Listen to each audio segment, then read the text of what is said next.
38 and counting. Episode 11. Why am I smiling? Yeah, I don't know Like why you're why smiling. why am I even smiling? It's bad when I have to do this not only from my bathroom because the rest of my house is sleeping. I'll probably throw the picture in of what this looks like. That I sent to the chat to Jack. Pacers lose 29-13, I think. Yep. Not really what we were expecting. I think we knew the Seahawks defense would be good. I just didn't think Drake would be that banged up and also have some of the worst decision making and play calling I've probably seen. I mean, Drake had some bad decision making, but the play calling itself obviously threw that game away a little bit. By a little bit, I mean a lot of it. They just lost the Super Bowl, so go figure. I know Jack. You talked a little bit about before we started about how it's not really that important because no one thought they'd be here, but at the same time, my look on this is like, you got there, right? Like, more importantly, you're in that spot. You want to win it. You don't want to just be like, all right, we got here, like whatever. For sure.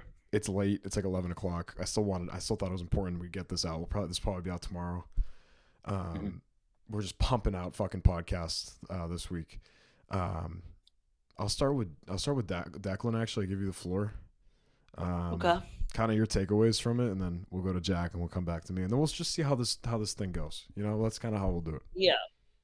Yeah. Like I also mentioned before we started this, that like I kind of like said the same thing, Jack, because kind of was an overachieved season. But like you said, once you're there, it's like kind of like you might as well just fucking go all the way for it. You know what I mean? Like, and when you like fall short, it's like damn, it's like different if they would have like lost to say they lost to like a Bo Nix Broncos, it would have been like then you could kind of say the situation like that. Oh, they were almost there, but it's like once you're there, it's kind of like fuck. You're like you were right there, and plus, I'll go into the game. Like it's not even like the Seahawks offense played that well, which they really even didn't. And to credit the Seahawks defense, they played well, but I think a lot of the times in the game, the Patriots just shot themselves in the foot.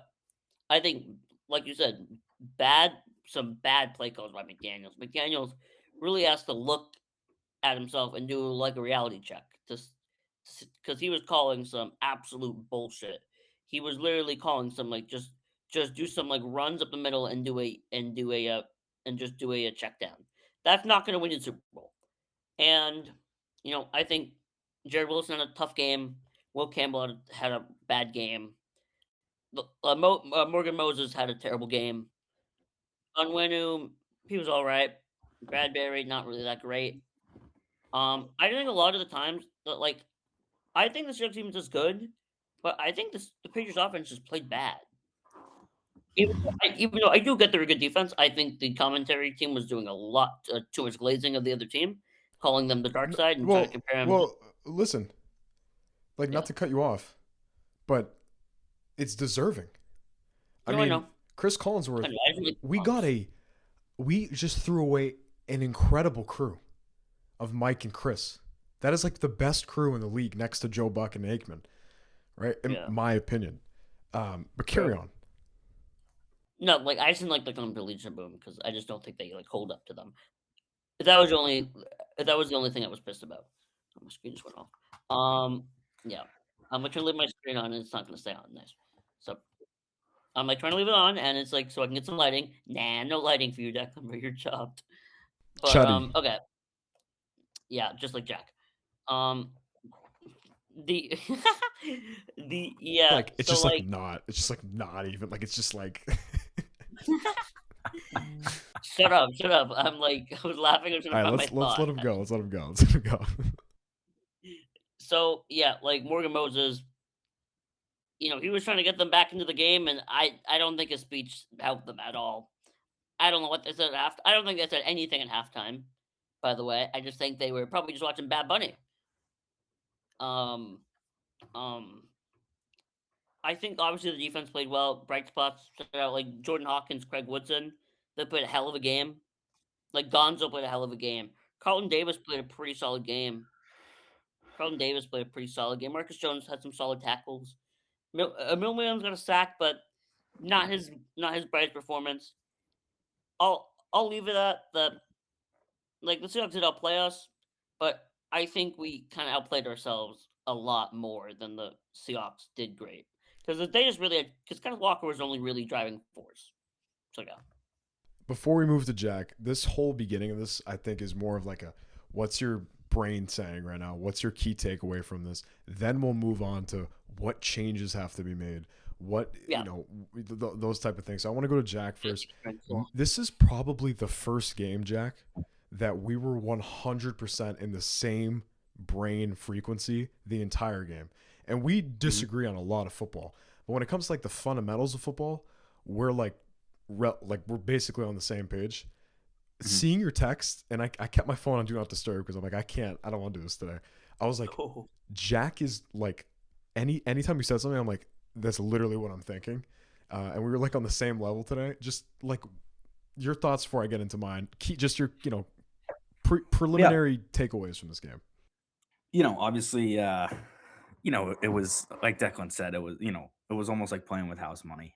Nobody thought we would be in the Super Bowl competing for Super Bowl 60 to start the year. And, obviously it's a tough outcome, but you're not going to win the Super Bowl with a lackluster offense. I don't necessarily think the Seattle defense played phenomenal.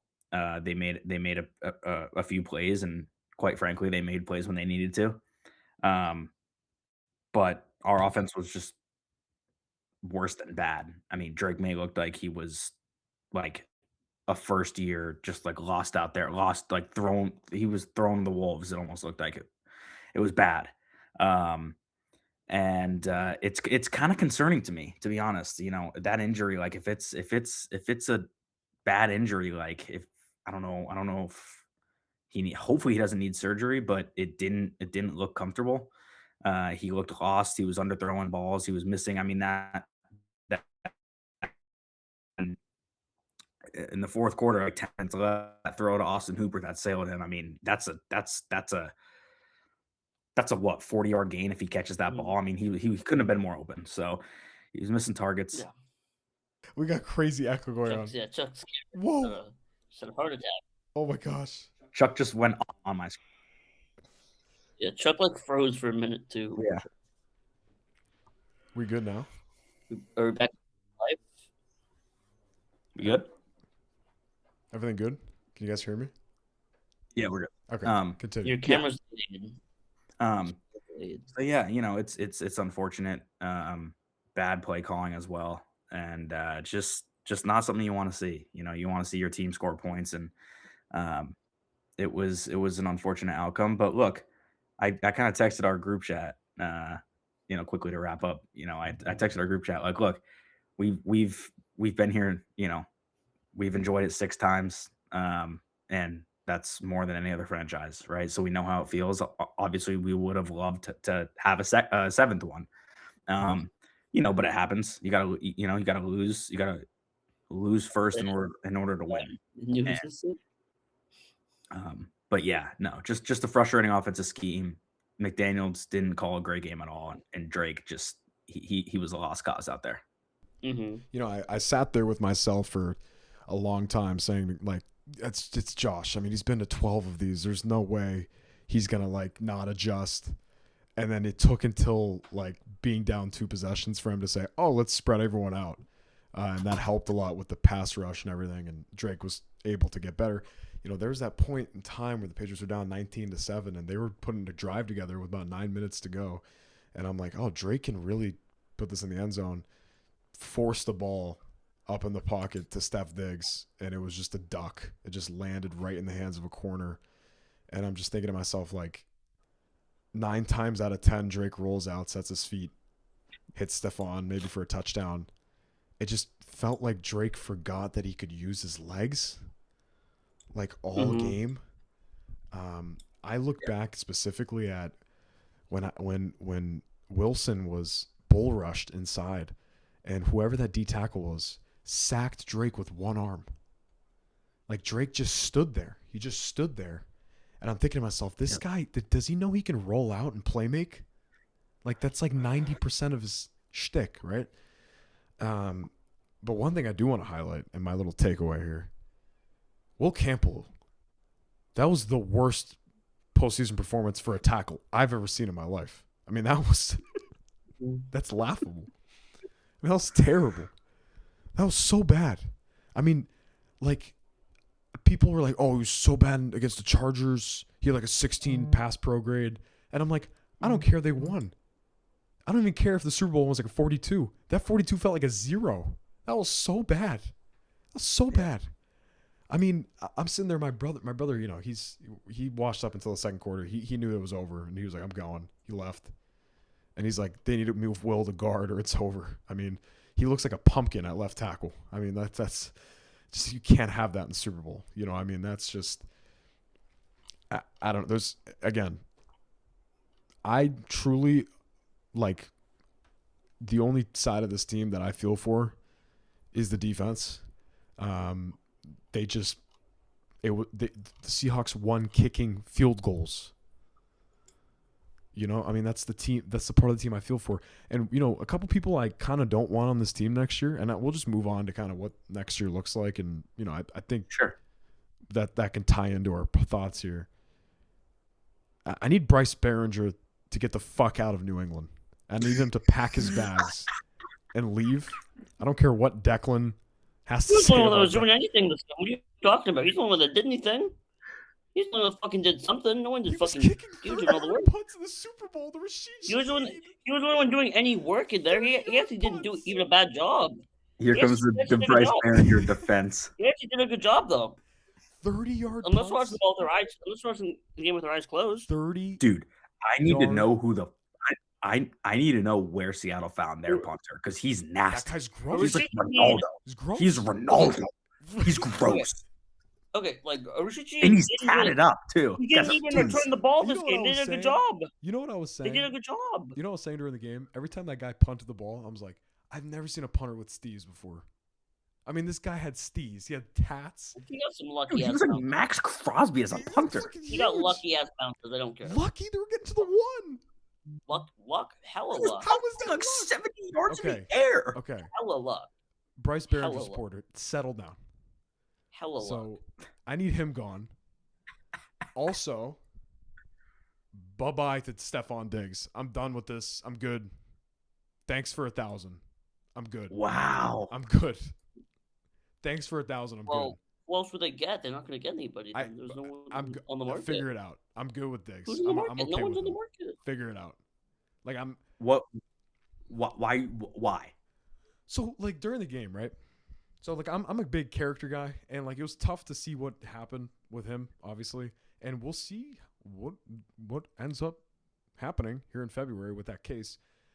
You're down by 3 possessions, and you're getting into altercations with players, and you're grabbing face masks, and you're like, I'm not the type of guy. Declan, you know, I'm not the type of guy that like really gives a shit about that because I'm like, oh, it's all part of the game. You're down by 3 possessions. Just shut the fuck up and go back to the huddle. Like I don't, and like I'm just, I don't know.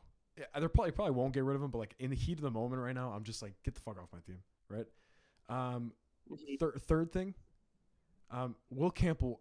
I don't know if I can trust him to be my left tackle anymore. Is the organization going to be hard pressed on moving him to guard? Probably not. But that playoff run to me would be enough to say, okay, you're going to be a guard next year. You know, like that'd be more than enough. And did you just draft a guard with the 4th overall pick last year? Maybe you did. So yeah, let's now move on to big picture ideas. We'll move to Declan first. First order of business. What's the first thing you're looking to add to this group? I think in the O-line, I think they have to get an O-lineman. I don't think you draft one. I think, like you mentioned also the idea that, you know, because there's potential, you know, maybe you move Jared Wilson to center and either you sign a left guard or maybe you move Campbell to left guard and sign a left tackle, which that could work either way. I think you got to look at Morgan Moses. I think if you can get an upgrade from Morgan Moses, I think he's gone. I think he's retiring. You think no matter what? I think he's going to retire. I'm just saying, like, if he doesn't, like, I would only do it if you get an upgrade from him, not just get someone who's younger. Only if it's an The the upgrade. the biggest Like, if he problem just retire. the biggest problem there is, just to kind of make this a conversation, is that there's Yeah, never a good tackle on the market. It just doesn't I happen. know You the O-line market is probably one of the worst position markets in so the so if you're gonna in move Will to left guard, you're yeah. gonna have to draft another tackle with the 31st pick. So then it's more likely to it's so it's better just kind of sign a guard than you would think. I guess, but like, Yeah, what do you? What do you keep Wilson at guard and you sign Tyler Linderbaum? What does that do? Not much, true. right? I think it's probably O line and then obviously wide receiver. I think, which really sucks. So it looks like the Cowboys are probably going to franchise tag George Pickens. That probably would have been Just probably on the Patriots' radar for just like as a another guy I target. don't want, to be honest with you. I know, but I'm just saying from just a talent, Right. he would be a wide receiver one. He's already kind of like working towards being one, even on the Cowboys over like Lamb. Um, I think if you see what's in the trade market, you see maybe Justin Jefferson gets like frustrated, something like that. Which is definitely. What do you mean shaking your heads? I mean, he definitely could ask Why out. would you You know, trade Justin Jefferson?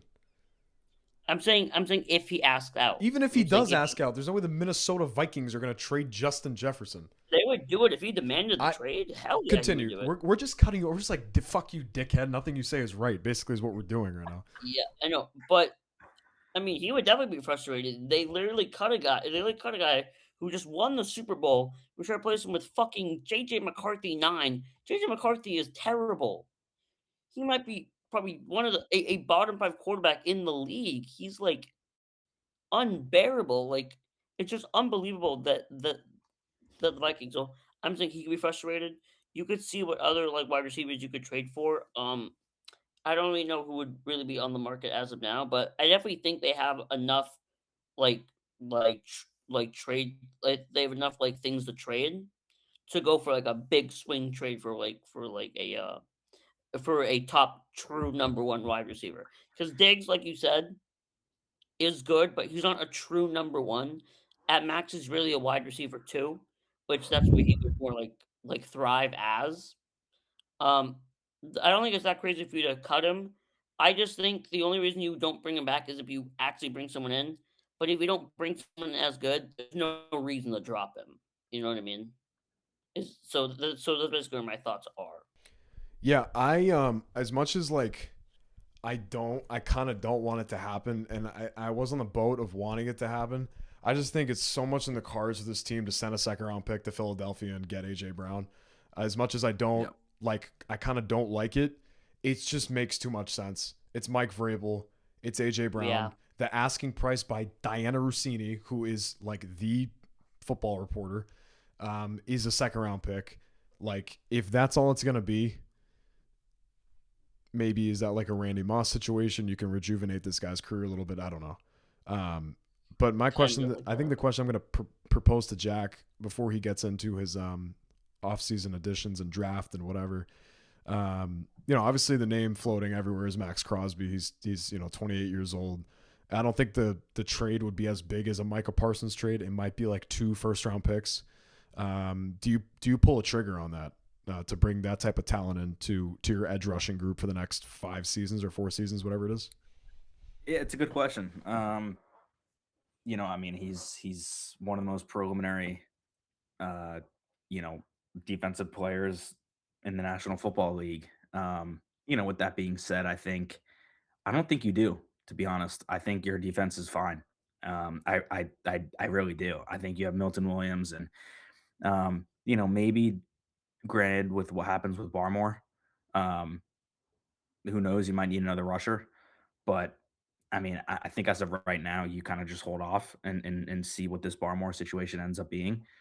Um, Look, I don't earlier earlier tonight, I kind of hated the AJ Brown idea because I think he's just not like I just don't think he's a good teammate. No, I think he's just bad locker room guy. I think he's bad news. but like But there's also like, as I brought this up before too. I'm like, there's 2 sides to the story everywhere you go. correct, Like, is it correct. Because because I wouldn't want to play for Nick Sirianni. He's a fucking loser. So like, I don't. I, And I was actually my brother had one of his friends from, Philadelphia here who's an Eagles fan, and he said, they don't like Sirianni. Jalen Hurts isn't a great locker room guy either. Like, so who knows? Who knows what happens? Um, but look, I think Declan, hit the nail on the head. Like, we need offensive line help, and we need it bad. Will Campbell. I mean, I don't know what the hell happened, but like he's bad. Like he was like really bad, and it's concerning, right? It's really concerning. And you look at the rest of the line. I think Bradbury's probably going to call it quits. Moses probably going to retire. But look, I want a number one receiver, and I want a better O line. And to be honest, I know you guys are going to disagree, but I'll just say it anyway. With this being the last performance of Drake May's season, I'm kind of worried for next year because he really didn't look great. And to be honest, he had a great regular season, don't get me wrong. But in the postseason was kind of underwhelming. He just didn't perform as well as I think he should have. And who knows? I hope he can be as good as we all think he is and he's shown to be. I'm just worried, and if the shoulder's worse than we think, I think this could be a really bad situation. I do Um, Go ahead. That's all I have. Go ahead. I do think it's a important question to ask. Um, the And if he does need surgery, I would do it now, yeah, obviously. I mean, that's what would happen. But I'm saying, like tomorrow. yeah. I just I think he was a solid postseason. He fumbled a lot. He got sacked a lot. It was Yeah. underwhelming. Yes. The interception he threw in the Super Bowl when they were starting to gain momentum, they could have made it extremely tight. They could have made it like literally a one-stop game at that point, and he forced the ball to Yep. Diggs. Right? Yep. I think it's a question. I think it's a question to ask, but it's going to leave a very sour taste in your mouth. The fact that that's the last kind of game you have under your belt until the next season, and use it as a chip, right? Use it as you made it to a Super Bowl, right? You had an appearance. They didn't win it. Declan, any kind of closing thoughts on this quick episode? We're gonna have a lot to unravel. Some things haven't even hit our brains. We just watched this game. The next episode we do, I'm sure we'll kind of open it up, and then we'll have everybody mock their own roster for next season. So we'll have those prepared for you guys for the next Mhm. episode. But Declan, any closing thoughts before we move on and wrap this one up? Yeah, just like you said, to the thoughts of there is work to be like how like let's see what happens with the Drake May like shoulder thing. I don't really think it's probably gonna be and really that's I think he just did bad. I don't really think it's really because of the shoulder. I think maybe the shoulder could have something could have happened, but that's not why they like lost. I just think to close it out, it's just they were there. There's obviously moves to be made from like the wide receiver, the O line. It just like sucks. Like when it was so that your defense plays so well to that to the point where they almost played a perfect game where they like held this Seahawks team to 5 field goals, which is just like insane because this team's been like amazing in the red zone the whole season. But it's really just work on the offense. It's really like when you get to those big games, you got to draw better plays up. You got to like adapt better. You gotta like better than adapting. You know, you know, try to keep this defensive unit for as long as you can together, because this defensive unit potentially for the next couple of years could be something very special that they built. I think I think this offense has the potential to be a true like number one offense. I think they have the potential. Um, you know, obviously, like we said, not the outcome you want in a Super Bowl, but I still think the future's bright. I still think they will be back eventually in Drake May's career. I don't think this is it. I don't think he's gonna be like a one hit wonder season. But obviously, like we said, moves we made on the offensive line, wide receivers for sure. I think the running backs are a pretty solid state. You can leave that for now. Maybe in the future, we'll see what happens with Henderson. Maybe give him more like carries. But yeah, just leave it at that. Not the outcome you wanted. Losing by 16. Offense could have played better. But I think they will be back there eventually. Jack, I think we've kind of covered it all to like a minimal-esque. One final point, and then we'll wrap.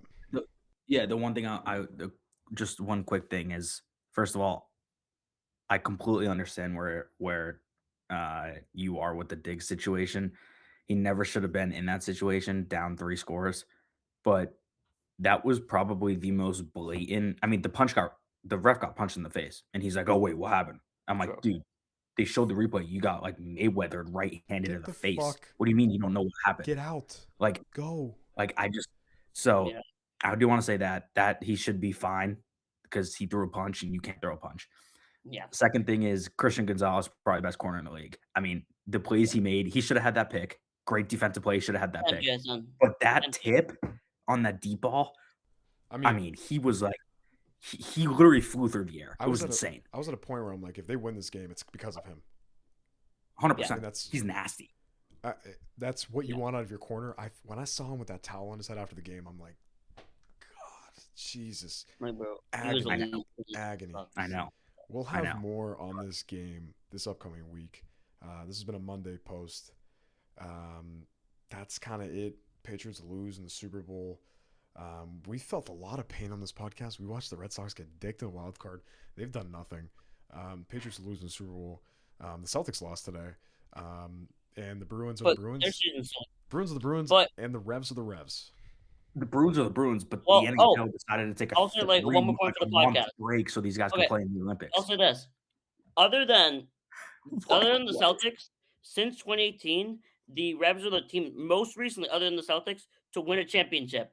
Got your ass, both of you. They've won it sooner than the Patriots have, sooner than the Red Sox have, sooner than the Boston Bruins. So there you fucking go. Other than the Celtics, most recent team to win something, the New England Revolution. I can't wait for the 38.